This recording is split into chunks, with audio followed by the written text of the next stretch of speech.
श्राप देते हैं सिद्ध और संकल्पित, कि जिन्होंने श्राप अगर दे दिया तो प्रकृति को व्यवस्था ऐसी करनी पड़ जाएगी कि उसे सिद्ध करना पड़े। जो किन्नर होते हैं, अब उनका वास्तव में मनोभाव क्या होता होगा मुझे नहीं पता, कि उनके आशीर्वाद में बल होता है, प्रकृति उनका आशीर्वाद सुनती है, तो निश्चित रूप से अगर वो आ देंगे, अगर वो बद्दुआ देंगे तो उनकी बद्दुआ भी लगेगी। बद्दुआ तो कोई भी दे सकता है ना, आप हमें दे सकते हैं, हम आपको दे सकते हैं। श्राप शब्द भी जो है हमने बहुत सुना है, आशीर्वाद सुना है, तो श्राप भी बहुत सुना है। तो लेकिन आज के परिप्रेक्ष्य में, आज के समाज में श्राप का कोई, मुझे लगता नहीं कोई मीनिंग रह गया है, क्योंकि ना तो वो योगी हैं, ना वैसे संत हैं, ना वैसे लोग हैं जो श्राप दें, और श्राप का फल बुरा ही क्यों होता है? नहीं, देखिए, श्राप जहाँ तक आप, श्राप संकल्पित होता है, और श्राप पहले के ऋषि मुनि दिया करते थे। आपने टीवी फिल्मों में, धारावाहिकों में, सीरियल्स में देखा होगा, जल लिया और संकल्प लेके ऐसे छिड़क दिया। तो ये जल लेके जो ऐसे छिड़कते हैं, तो जल पंचभूतों में से एक भूत है, पंच तत्वों में से एक तत्व है जल। तो जल क्या है, प्रकृति को साक्षी मानना होता है। हम कई बारी पूजा में भी जल हाथ में लेके संकल्प लेते हैं, ओम केशवाय नमः, ओम नारायणाय नमः, ओम माधवाय नमः, ओम ऋषिकेशाय नमः। तो जल का संकल्प होता है। तो जब हम श्राप देते हैं तो श्राप हर कोई किसी को नहीं दे सकता।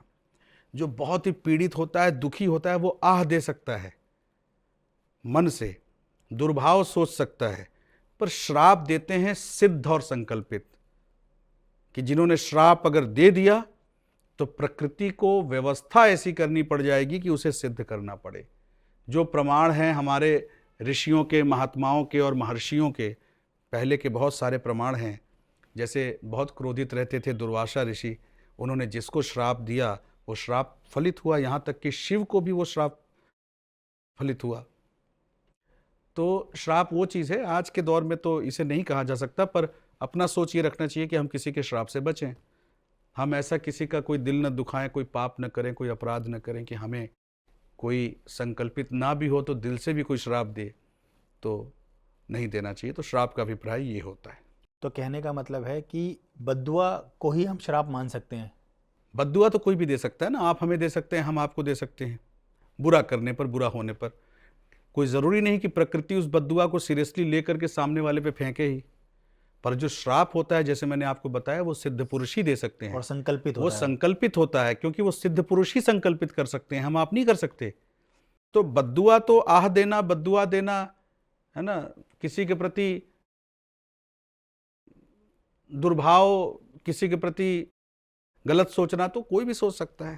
हमने तो सर ये सुना था कि कभी किन्नरों की बद्दुआ या उनका श्राप नहीं लेना चाहिए, क्योंकि उनके आशीर्वाद में भी अगर बल है तो उनके श्राप में भी उतना ही बल है। देखिए, किन्नर एक ऐसी योनि है कि जो किन्नर होते हैं, अब उनका वास्तव में मनोभाव क्या होता होगा मुझे नहीं पता, पर मेरे मन में किन्नरों को लेकर के इतना आदर है, इतना प्रेम है, सहानुभूति तो मैं नहीं कहूँगा, क्योंकि वो बड़े अंदर से बड़े बली होते हैं, वो अपने मनोभाव से बड़े मजबूत होते हैं, बड़े बली होते हैं।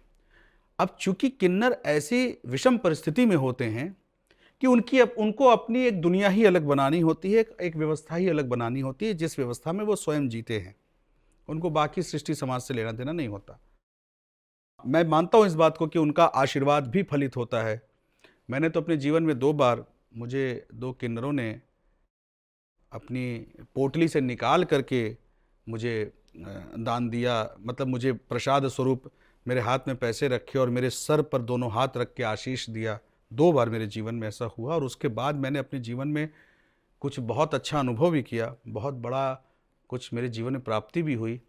और फिर उसके कुछ दिनों के बाद उसी चीज़ को दोहराते हुए किसी और किन्नर ने भी मुझे आशीर्वाद दिया। तो मेरे साथ तो मेरा ये प्रैक्टिकल एक्सपीरियंस है कि मैं मानता हूँ कि उनके आशीर्वाद में बल होता है, प्रकृति उनका आशीर्वाद सुनती है। तो निश्चित रूप से अगर वो आह देंगे, अगर वो बद्दुआ देंगे तो उनकी बद्दुआ भी लगेगी। तो मुझे उनके आशीर्वाद का अनुभव है, उस अनुभव के आधार पे मैं ये मान सकता हूँ, कह सकता हूँ कि वो बद्दुआ देंगे तो उनकी बद्दुआ भी लगेगी।